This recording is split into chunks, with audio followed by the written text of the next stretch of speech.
Hey everyone, Jeremy Knopf with another episode of the Public Relations Declassified live stream.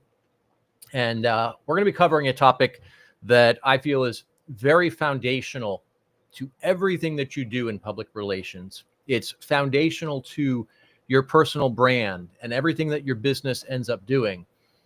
And that is overcoming imposter syndrome to become a recognized authority in your industry. Now, this is something that I feel is very important because when you have imposter syndrome and you don't manage it effectively, it hurts your trust, it hurts your credibility, it hurts your authority status, and that slows you down in business. That prevents you from getting featured, it prevents you from building a strong personal brand, and it causes all kinds of problems for you.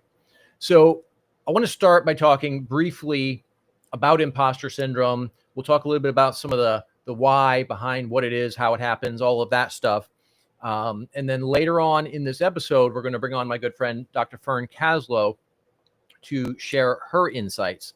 Now, I know a lot of you are familiar with her. She is a psychotherapist, incredibly smart human being. And she's going to be sharing her insight on this from a psychological perspective. So we're going to start by talking first about, what exactly imposter syndrome is. And essentially, it's a level of insecurity that every single human being faces to some degree. And the good news, or the bad news, depending on which group you fit into, is that the smarter you are, the more that this is an issue for you. In my experience, I have found that the stupid people typically don't have imposter syndrome because they're not even smart enough to realize that they don't know shit. This is also something called the Dunning-Kruger effect. That's the actual medical terminology behind it. But basically, it comes down to not thinking that you know enough because you start to take for granted the knowledge that you have. So, this is something that I've dealt with my fair share of it. Like I said, most intelligent people do. So basically, when you start off in an industry, learning a skill, learning how to do something, in the beginning, you know that you don't know shit. As you start to learn a little bit, now your perspective changes because you went from knowing absolutely nothing to knowing what seems like a lot. Then over time, you continue learning. Like if you're actually putting forth the effort to become good at what you do, the more you learn, the more you realize how much shit you really didn't know back when you thought you knew a lot. And that causes, there's this kind of bell curve. And I wish I had pulled up the graphic here, but there's this curve where, let's see if we can do this backwards here. So in the beginning, you're down here. So picture this like a kind of an axis here. So you've got in the beginning, your confidence is, say this is the top end of the scale, that's the bottom end of the scale for confidence, and then bottom end of the scale and top end of the scale for your knowledge, your experience, your expertise. So what happens is you start off in the bottom corner here, as to be expected. You don't know shit, and you don't know shit. Then as you start to learn something, your confidence essentially skyrockets. And then over time, it starts to come back down because as you learn, you realize all the things that you didn't know when you thought you knew a lot. So then what happens is eventually over time, it starts to come back up, but it never quite goes to that peak that it was at in the very beginning. And I see this a lot with people who are new to an industry. I had a guy who I had employed years ago who really manifested this imposter syndrome or lack of imposter syndrome early in his career. I hired him back when we ran Spartan as a full service digital marketing agency, and he presented himself as an SEO expert because he had worked as an assistant to somebody who was a very well-known name in the SEO industry. And because he had learned a few things, he thought that he knew everything. And I remember he came in one day and I had him doing some tasks. He didn't end up doing those tasks. He put it, on his own volition. He just went ahead and decided to start rearranging everything in our business, how we were doing things, and went and completely restructured all of our files, changed the processes for SEO, did all this stuff, not doing what he was supposed to be doing. And he's like, well, I thought this would be better. Okay, but you didn't actually know shit, right? There was a lot of things that he had no idea about, but he thought he was an expert because he hadn't been around long enough to realize all of the shit that he didn't know. For obvious reasons that employment did not work out. We had to let him go. But this is something I see all the time. So there are some myths about how this plays out, right? Some people think that, well, you have to know everything before you can share your opinion. And frankly, I think that's bullshit. You are an expert to somebody. You're not necessarily an expert to everyone, but you are an expert to somebody. So if there's somebody who needs the knowledge that you have because you have more of it, you are an expert. So you can share your expertise at that level. But we don't want to do this fake it till you make it bullshit. We'll talk more about that. I absolutely detest that mindset. But you can share your knowledge even long before you're considered an industry expert by your peers, right? Everything is relative. You also don't have to be declared an expert by anyone or organization or entity or anything, right? It does help. You know, that third-party validation is useful, and it used to be the case, but it's not really any longer. Social media and technology have changed that. You can get out here and easily share your expertise, give people valuable advice, valuable knowledge that they can use in their business.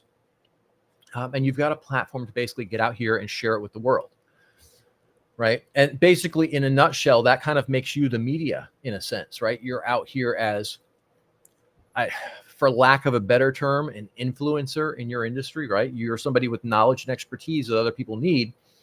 So get out there and share it, but share it at your level. Don't over present, your level of expertise. If you're not, the top 1% of your industry, don't claim to be, because you're going to lose respect from your peers in the industry.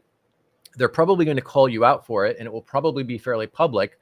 And that's the kind of shit that sticks around and damages your reputation long-term. So like I said, we don't do the fake it till you make it. That's fraud, in my opinion. And you're probably going to say something that's wrong or false. And like I said, that will absolutely damage your reputation. So we're going to jump into a little bit about how to get over imposter syndrome. What I'm going to do is I'm going to go ahead and bring Dr. Kaslow up here, and we are going to talk about this for a bit. Okay. Glad to have you with us again. It's such an important subject. I'm glad we're talking about it again. Yeah. It's super important. So, do you want to talk about it? You've really talked about one aspect, and it is true that high achievers, it's not that they don't have it, it's that they really have it, right? They have a different kind of perspective. They also have a different kind of history.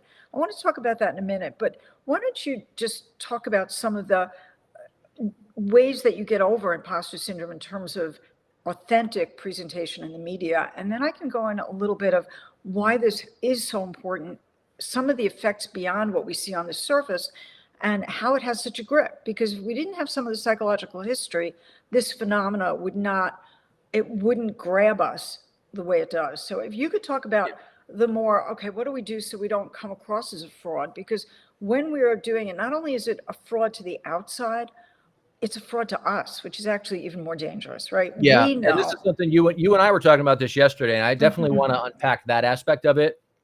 But, you were saying some of the things you want me to talk about on it. Man, the first thing that I think everybody needs to know, you are never going to eliminate this. Like, it is not a thing that you cure, right? It's not like a cold. It just goes away, right? You're always going to have this to some degree. And you talked about high achievers. We are the ones who have it the most, because we put the highest standards on ourselves. So absolutely, we're going to deal with it on a very large scale. But there was a facet to this that you and I were talking about last night that I don't know that I've ever really thought about. It just kind of came up in the conversation and we kind of went down this tangent. But where I see a lot of people really go down the imposter syndrome rabbit hole is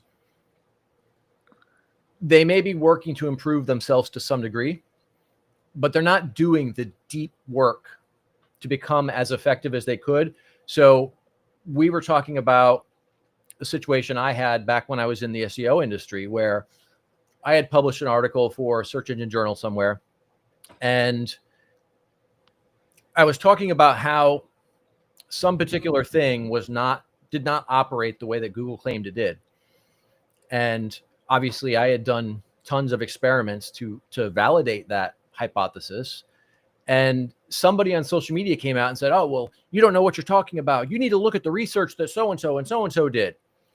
And in hindsight, that really highlights a very deeply flawed thinking, because what you're doing is you're taking somebody else's research and you're basically regurgitating that as fact. And when you're doing that, you don't have any real basis for your knowledge, for your expertise, right? This is just going off of, you're repeating what somebody else said.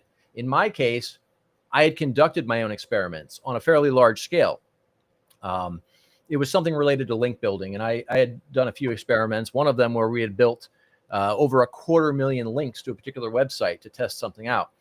So everything that I was saying was not based on something that someone else said or what somebody else told me or how they said something works or how a patent claims that something works. The knowledge that I was sharing was based entirely on my own experiments that I conducted and saw the data firsthand. And I think that's where a lot of people go wrong, is they'll go out there and they'll see the other people that they perceive as above them. They'll go out and they'll look at the prominent entities in their industry, whether it's some kind of regulatory board or some kind of major publication, whatever it is. And then they'll take that knowledge that's being shared by other people and basically regurgitate it as fact. But because they're not going in and doing the work, they're not experimenting, they're not trying and failing things, they don't really have the knowledge. They're just regurgitating shit. And that 100% of the time leads to a deep, deep imposter syndrome. So I want to talk about where that comes from, because that has really deep roots. And while it's insidious, it's not meant insidiously. And you said something interesting and important. You said that high achievers, we hold ourselves to a higher standard. And that is definitely part of imposter syndrome. But another part of it is that most high achievers have a history of being really different. And they didn't necessarily get thanked for being different. So they were told very, very often to defer to parents, to teachers. Who the hell do you think you are is one that I heard. And I bet you heard that one too. Like, who the hell do you think you are, right? To say something that was different based on our experience, based on what we knew. So we have a very funny relationship, a real paradoxical relationship between part of us knows that we know, and then part of us really has learned from the earliest years. I mean, even babies that are not high achievers, they say they're cold and the parent says, like, it's warm in here. Or they say, I'm not cold. And the parent says, well, I'm cold, it's cold out. And you learn, even, no matter who you are, you learn it very early. When you're a high achiever, it's a constant in your experience. And you're taught to defer to authority. It doesn't work that well. So we come out with this twisted relationship with what we know and what we don't. And to me, imposter syndrome is not just this thing of like, I hold myself to a high standard, which it is, but it's a whole complexity of how we have really fractured our own power, how we've distorted it. And so if we're not faking it, if we're not forcing it, we don't have an integrated relationship with it for the most part. And that's really what I deal with, high achievers, entrepreneurs who are very successful, and yet that's still there. And it's not only about the high standard. Part of it is about that high standard, and part of it is about that relationship where they really know, they really trust themselves, and at the same time, from the earliest years, there's been a lot of trauma around speaking out, speaking different, questioning authority. I mean, you know the story. Was asked to leave my high school twice, both as a student and as a consultant, because I wouldn't reify that the way they were doing things, some that were really unethical, were okay. And that was true from the time I was a teenager and could see that, and I spoke out about it. So I think this is really crucial, and it does hurt our reputation. One, because we're saying things that aren't true sometimes, right? Other times because we give off a vibe, that internal vibe that we're not even consciously processing it. There's something uncomfortable. We're dealing with this, what do I say, what don't I, usually unconsciously. That's why I talk about, I want super conscious power, not unconscious, not even conscious, but I really want a whole level of depth about our power. So when we're uncomfortable, we're transmitting to, whether it's a journalist, whether it's our audience, something is off. And they don't know what it is, but their nervous system picks up something is off here. Yeah, So and that's a huge thing, because when you present that way, when you come off as inauthentic because you're dealing with imposter syndrome, then it's a lot less likely that you're going to get that feature, because if they're not convinced that you're an authority on this, they're not going to include your thoughts in the TV segment or in the article, because they don't know that you're really qualified. And sometimes it's a lot more subtle. Like they'll look at the paper and you will look clearly qualified, but something in them is pushing you away. And it's you, it's that vibe that you're giving out that they may not even know why they're choosing somebody else, because there's a lot of qualified people. The other part of imposter syndrome that really concerns me as a therapist and as a mentor with high achievers is that it's not only about our authority in our business, which is really super important and a big part of our identity, but it affects our health. It affects all of our relationships, business, personal. It affects our whole sense of how we go through life. So this imposter syndrome, to me, it's something that people have picked up on because they identify, but it really is about something much deeper, and it affects us across the board. So yes, it will affect our media, our being the go-to authority. People won't even know necessarily why. Sometimes we'll do dumb stuff and it'll be clear, but it'll be clear. I mean, we like smack our head, right? How many times do we see something and we go, oh my, how did they do that? What were they thinking?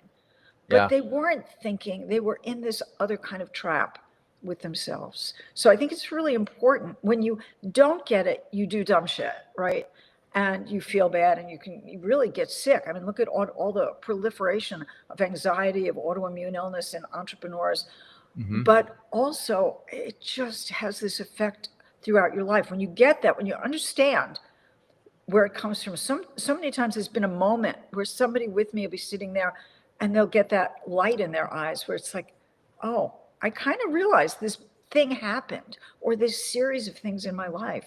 And then they can start to do the things that you're telling them to do that they couldn't do till it's a trance, as far as I'm concerned. You fall into a trance.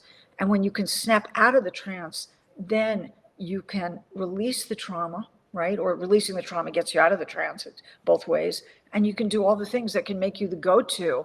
And really, you start getting called all the time and you wonder what happened.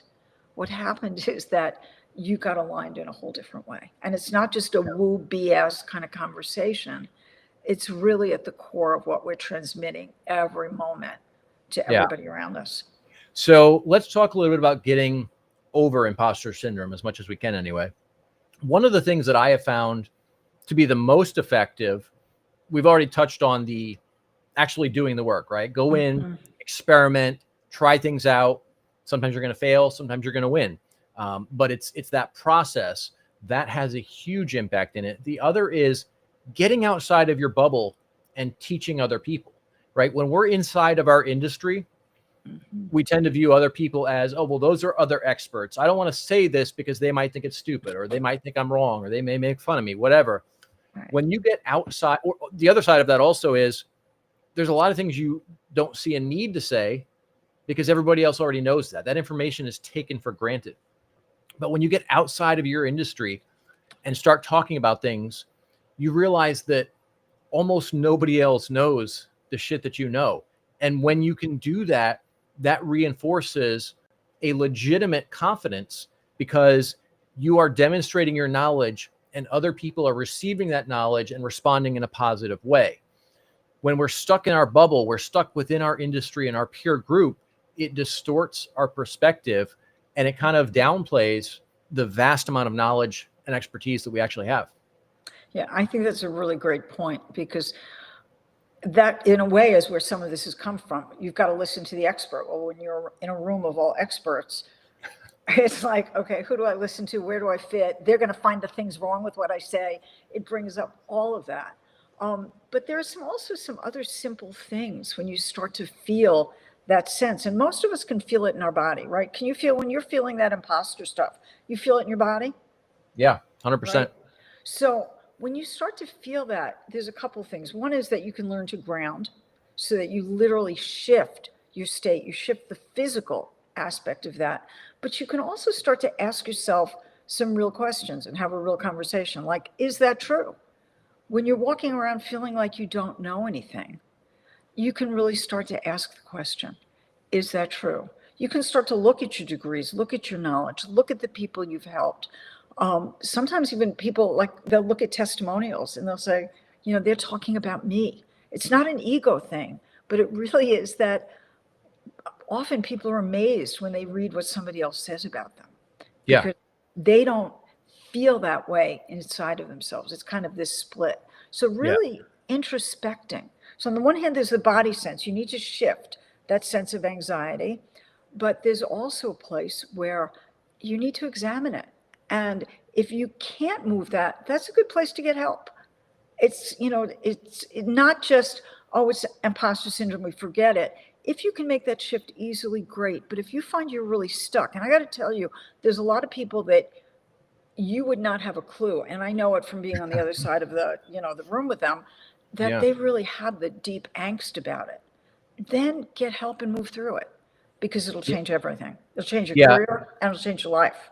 It's so much more common than anybody realizes. I mean, you know that I'm in circles with absolute top performers in their industry. And because I'm good friends with these people, you know, they're open with me about the shit they go through, the challenges they have. And I can't tell you how many guys who are absolutely crushing it in their industry, they get up on stage and they start talking about something, and, you know, they'll tell me that, well, before I got on stage, like, I had this just massive nervous pit of energy in my stomach. And I was doubting and this, that, and I don't know if I'm really bringing value. It's like, dude, the entire room is fucking glued to you, listening to your every word. You are solid. You are fucking bringing tremendous value. So we all deal with it. You know, you touched on something that I think we should dig a little deeper on. You said something about, you know, looking at your degrees and stuff like that. That's an area where I see a lot of people go wrong, is an over-reliance on what I will call authority in whatever form, whether it's a degree, whether it's a title, whether it's, you know, proclamation by the industry, whatever it is. You know, I've seen cases where somebody will say, oh, well, here, I think this. And someone else will come and say, well, I think that's wrong because of X, Y, Z. Well, do you know who I am? Where's your PhD? Like, no, that's not when somebody responds in that way, that's appealing to authority rather than basing their argument on the merits of their position. And to me, that's a telltale sign that somebody has massive imposter syndrome. Whereas if you say a thing, whatever that thing is, and somebody comes and rebuts you, and you can say, all right, well, here's why I believe this. You know, here's the data, here's the experiments I've done, here's what the real world shows, da, da, da. What's your rebuttal to that, right? That's an entirely different situation. And it shows that you're operating from reality, not ego. So that's a great point. I mean, that's a really important point, because we are taught to value the externals in ourselves and in others. So to get to the point you're talking about, where we can say, okay, I know this because, and really drop into true authority, not the fake authority. It's like we have fake power and fake it till you make it, which is encouraged by so many, you know, that all over the place. Fake it till you make it is considered something that is what you do. Get on stage and fake it, as opposed to get on stage and be authentic. You don't have to get on stage and say, oh, so I'm shaking scared. But that shift is key. When you have that kind of authority, you will feel it and you'll present differently and you'll feel differently about yourself. But we're not taught to do that. We're taught to waive the degrees. And not to say, look, I have a whole bunch of them. It's not to say that they're meaningless or that I didn't work hard to get them. But I think when you do exactly what you said, when it's an ego thing, instead of really relying on the deep truth of what you know, who you are, what you've done, it's just one more trap. And I think the biggest trap is that when we do it, we're putting it out in society and really promoting this fakeness that has devastating effects, because then we don't even know who we are. And we see that, you know, on the broadest scale now. I mean, we don't want to go down certain pathways right now this morning. We could do that another time. But we are being asked to question the most basic things about who we are. Yeah, you know, you mentioned degrees. You've got countless degrees and certifications and all kinds of shit. In the, I don't know, 10 years or so that we've known each other, I don't think that I can recall a single time that you've ever cited your degree as the reason that anyone should listen to you. It's always been the merits of your argument. And I love that. That's something that most people don't do, right? They lean so heavily on the credentials, and that just, it makes for a very weak and uncompelling argument, frankly. It's funny because when you're saying it, it would sound funny. I never thought about it, but it would sound really weird if when you and I, and let's be really honest here, you and I get into our spats sometime. And if I say, oh, well, I know that because I have my degree from, TC Columbia, it would be like, I can't even, it's like, you'd probably hang up the phone, walk away and say, I'll talk to you tomorrow. I mean, no, I think that I would laugh at you and probably make some kind of sarcastic joke about it.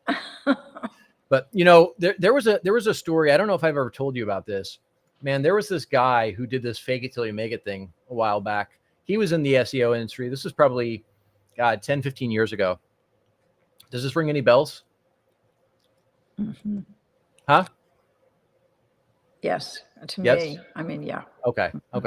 So for those of you who I've not shared the story with, who are watching right now, short version is this guy came into the SEO industry years ago, and he was like this new kind of wannabe rising star. And so he would go out and he would look at the SEO forums where beginners or, entrepreneurs who were trying to do their own SEO were asking questions and trying to learn so they could do their own shit. And he would go in and find these questions, and then he would go over to the smaller communities where, the absolute top SEOs in the world were. And then he would ask the question in there and then come back to the forum where he originally got the question and present their answer as his, as if he came up with it. And people caught on to that pretty quickly, right? This was very much the fake it till you make it mindset. People caught on to that pretty quickly and started mocking him horrendously, and it was well-deserved within the industry. But people kind of got sick of his shit, passing off their knowledge as his, and started digging deeper into him. And in that digging process, SEO people know kind of how the internet works, and they know how to find shit.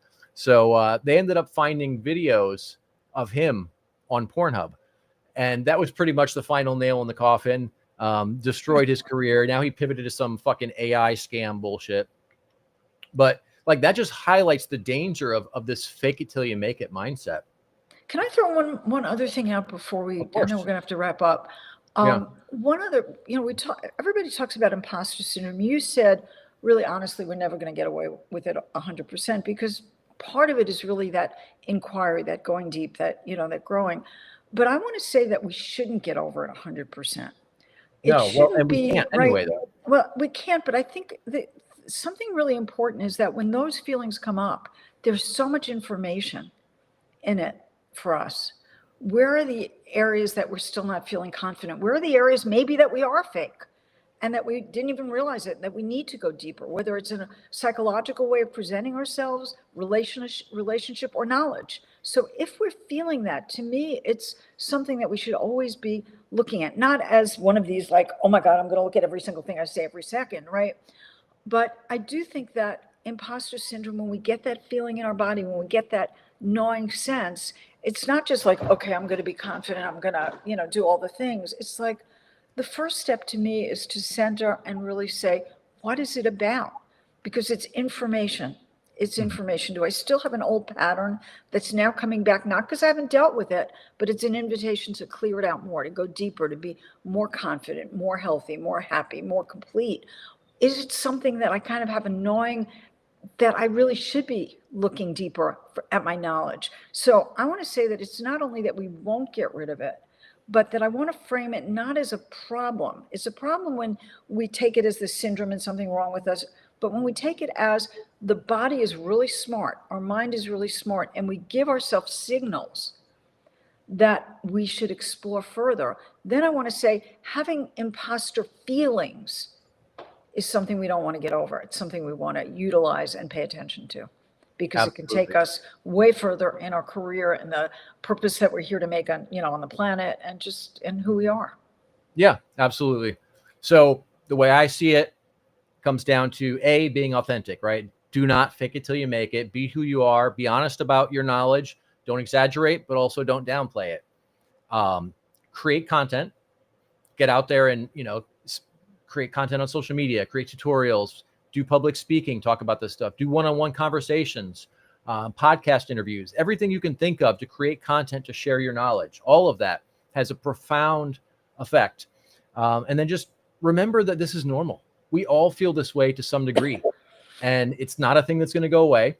You get out there and you do the work, do the experiments, test your theories out, prove to yourself that you actually know what the hell you're talking about. And imposter syndrome is going to whittle down to almost nothing, frankly. And that's the approach I like to take. Any closing words from you on that, Fern? No, I think that's great. I think that to really look at this as something that is part of being a human, and part of being a high achieving human is that we're going to look, and that's a really good thing. So we don't want to be in the grips of it. One of my, favorite things in a funny way is that I will have clients that come in and talk about somebody else and how perfect and how much smarter and how they don't have the confidence issues. And I may have seen them a couple hours earlier and had them talking about how they don't have confidence and how they question themselves, and they point to somebody else. So it is part of the human experience, and it's not a bad thing. It's just what we do with it that's a good or a bad thing. So I think, we don't want to be stuck in it. We don't want to be stuck in a syndrome. Who wants a syndrome, right? But we do want to be aware that this is a great signal for us to grow and get even better and make an even bigger difference. So thank you. I think this is really an important thing to be talking about, especially the people that you work with, that I work with. And I think it's relevant for everybody. Indeed. Well, Dr. K, thanks for joining us today. It's always great to have your insight, and we'll have you on again here soon. In the meantime, we're going to go ahead and segue into Jeremy's PR PSA. And that is, the fake it till you make it mindset is a common yet dangerous strategy that will absolutely destroy your brand and your self-confidence. Look, the reality is, if you are up here faking it, you may think that other people can't tell. Reality is they can. But more importantly, you can tell. And if you know that you're full of shit and you're presenting yourself at a level that you haven't actually reached, there's going to be something in there that's just off, that other people may not be able to put their finger on. They may not be able to say, oh, well, this guy's lying, or this girl's exaggerating, or maybe they don't really know what they're talking about, but they just feel that something is off, right? We've all got this, our intuition, our subconscious, we can just pick up on things. Even if we don't clearly know what the issue is, we know there's an issue there. And that hurts trust. It hurts your brand. It hurts everything that you're trying to do. So don't do that shit. It will hurt you in the long run. And when I say long run, I don't mean 5-10 years down the road. I mean, it will impact you almost immediately, and it will have a lasting impact for years to come. So just be completely authentic, go through, do the work like we talked about, create content, share your knowledge, do the experiments, test your theories. Don't just go off of gut feel. Prove to yourself that your theories are legit, that your advice is solid, and you're going to be in a lot stronger place. You're going to get a lot more media coverage, and your potential customers, your potential clients are going to trust you and do business with you a lot more frequently. So that's going to be a wrap for today, guys. If you found something valuable in this, I would love it if you'd share it with someone. If you are not already in the group, we've got our free group, Public Relations Declassified, that you can find on Facebook. We've also got Spartan Community, where we take all of these public relations, branding, and marketing topics and go deep, deep, deep into them. And also have Q&A sessions on the back end. Lots of special software that you guys can use to make your marketing more effective. That QR code in the top corner over here will take you to sign up for the community. If you scroll back a little bit further in the video, there's a QR code for the group, the free group on Facebook. And you can also just look it up, just search for it on Facebook as well. So that's going to be a wrap for today, guys. Look forward to seeing you all in the next episode. Thanks, everyone.